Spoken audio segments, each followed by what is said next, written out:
Assalamualaikum warahmatullahi wabarakatuh. Welcome to my channel. Oke guys, gimana kabarnya? Semoga kabarnya baik ya guys. Oke, apalagi sekarang masa pandemi lagi ya guys. Untuk teman-teman yang mau berangkat ke Jepang, tolong jaga kesehatan, patuhi protokol kesehatannya guys. Jadi supaya virusnya semakin terkendali ya guys. Jadi kita bisa berangkat cepat, berangkat ke Jepangnya.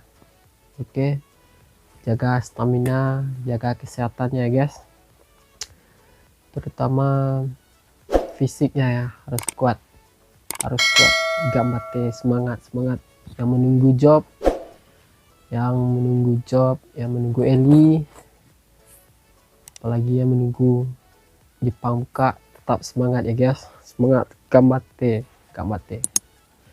Oke guys, video kali ini kita akan membahas bagaimana kita membahas cara tentang ibadah di Jepang ya guys. Apalagi kita yang terutama yang baru sampai di Jepang ya guys, bagaimana ibadah Jepang ketika kita masuk perusahaan ya. Pertama mengenai sholat ya guys.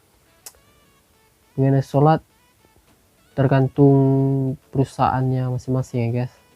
Jadi di perusahaan itu ada yang melarang kita sholat ya, ada pula yang diperbolehkan asalkan tidak mengganggu kinerja saat kita bekerja ya guys. Itu tergantung itu kan tergantung kita masing-masing ya guys. Jadi saat beribadah ya, oke, contohnya kita menunaikan sholat subuh. Jadi kalau untuk sholat subuh kan kita bisa sholat di rumah ya pato sebelum berangkat kerja. Umumnya kalau berangkat kerja di Jepang itu sekitar pukul, umumnya ya, mungkin kebanyakan ada yang jam 8, ada yang jam 7, dan ada yang setengah 8. Itu kan kalau untuk sholat subuh bagi saya tidak dimasalahkan ya. Jadi kita kan bisa bangun jam 5 untuk sholat subuh, jam setengah 5 ya untuk sholat subuh. Jadi kita bisa menunaikan sholat subuh di rumah ya guys. Jadi selanjutnya untuk sholat zuhur. Kalau sholat zuhur ya, mungkin kita bisa sholat zuhur di rumah ya. Contohnya seperti ini. Contohnya gini, kalau sholat zuhur itu kan masuk jam zuhur itu masuk kan yang di Jepang kan setengah 12. Jadi kita mulai istirahat itu jam 12. Jadi kan bisa kita sholat zuhur di rumah untuk setengah jam lagi untuk makan atau gimana, atau istirahat gimana ya. Jadi permasalahannya untuk sholat asar, maghrib, dan isya. Kalau untuk sholat asar, kalau tips dari saya kita bisa menjamaknya waktu zuhur. Dan selanjutnya untuk sholat maghrib, kalau sholat maghrib biasanya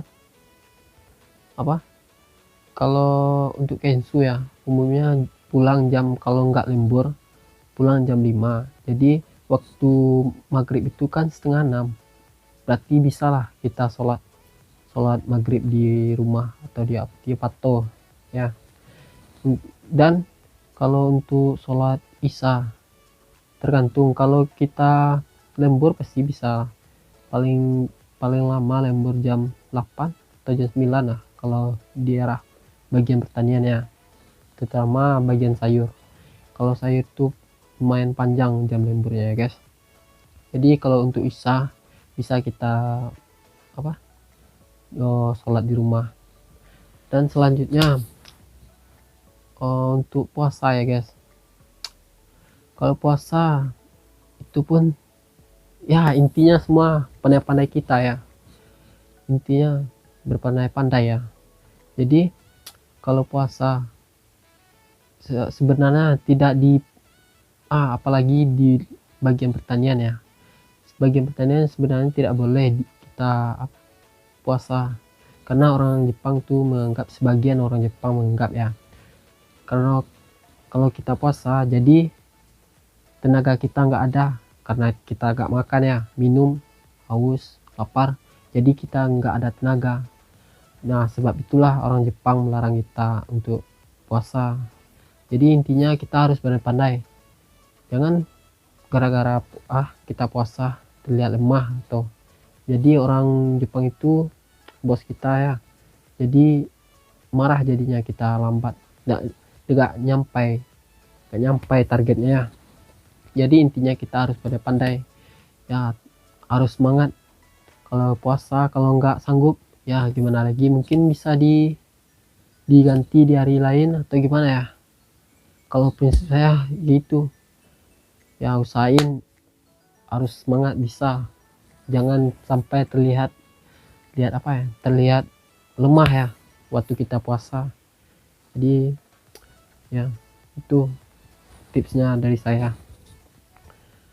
ya. Kalau untuk untuk jam puasa itu ya lumayan panjang kalau di Jepang. Masalahnya kan itu kan masuk musim semi, jadi jamnya lumayan panjang itu. Jam nahannya panjang. Kita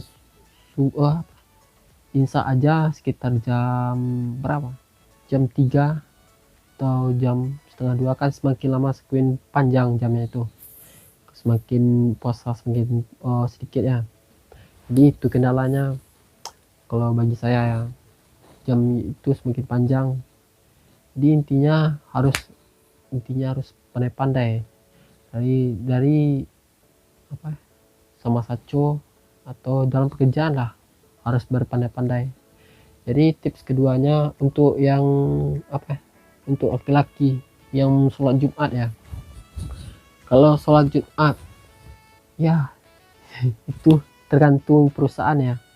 Kalau untuk sholat Jumat biasanya perusahaan sebagian ada yang melarang, ada yang memperbolehkan ya, tergantung perusahaan masing-masing ya guys. Jadi kalau setiap perusahaan itu kan ada waktu liburnya, kan ada yang tidak. Jadi ya yang enggak ada libur mungkin kita bisa mengambil situasi itu ya, mungkin kita mengambil libur di hari Jumat atau gimana ya, di hari Sabtu. Ini contohnya dari Kaisa teman saya ya, contohnya dia libur, sampainya libur hari Sabtu, mungkin dia bisa mengambil hari Jumat atau hari Minggu gitu. Tergantung perusahaannya ya, bisa berganti-ganti gitu.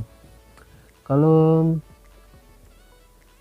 bagi saya gitu, mau pandai-pandai ya, berpandai-pandai. Oke guys, untuk cewek ya yang pakai kerudung ya, untuk pakai kerudung tidak begitu dimasalahkan di Jepang ya.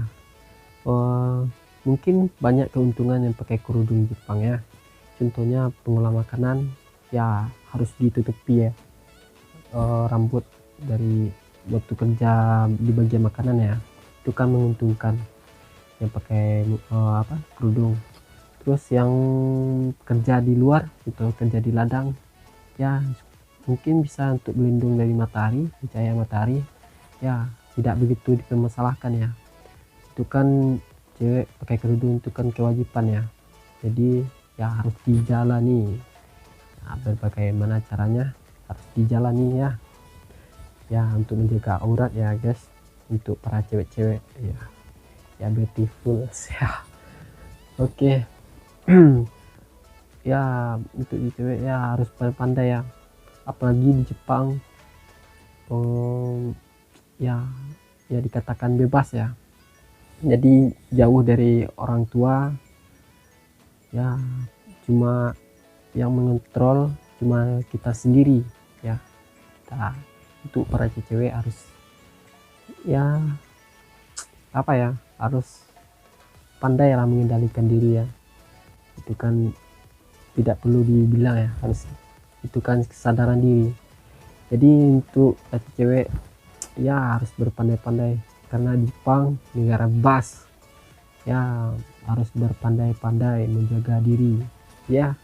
Untuk bagian makanan ya, oke, bagian makanan, untuk bagian makanan ya, kita orang Islam ya kan, kita agak makan babi.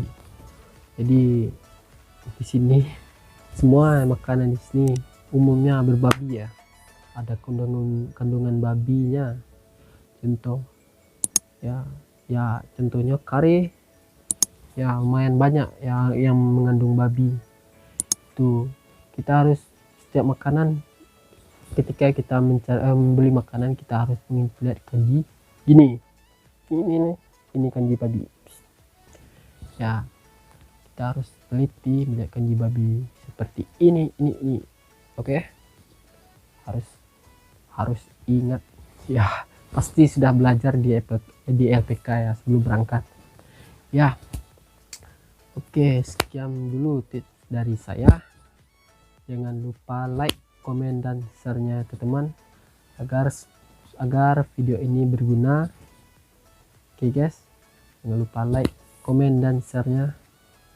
Bagi minasang yang mau bertanya lebih lanjut tentang Jepang,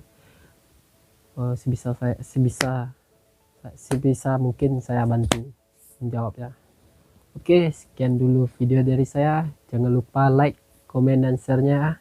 Oke, assalamualaikum, bye.